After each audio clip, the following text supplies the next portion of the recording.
Salam, hər vaxtınız xeyir olsun, dəyərli abituriyentlər, müəllimlər. Bugün sizlərlə bir yerdə çox maraqlı sözlərin izahına baxacağıq.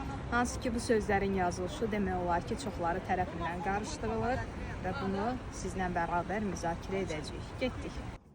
Demək, lüğətə əsasən dilimizdə olan sözlərdən biri WhatsApp sözüdür. WhatsApp bilirsiniz xüsusi bir proqramdır ki, biz onun vasitəsilə mesajlaşırıq və hətta aşağıda burada bir loqo görürsünüz, məlum məsələ.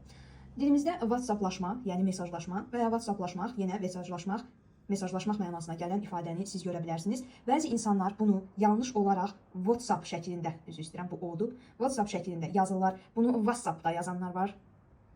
Təbii ki, bunlar yanlışdır. Növbəti ifadəmiz Google, yəni bildiyiniz bu platforma, axtarış sistemi, onun düzgün yazılışı bu formada olacaq, diqqətli olaq.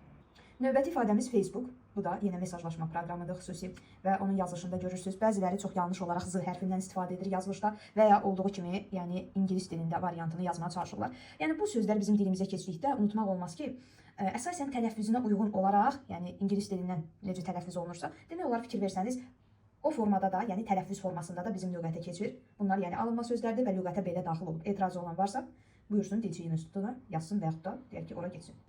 Növbəti ifadəmiz fake, yəni saxta mənasına gələn bu ifadədir. Siz ingilis dilində bu ifadəni bu cür yazırsınız. Tələffüzü bizim dilimizə birbaşa keçib, fake, elə yazılış, tələffüz eynidir.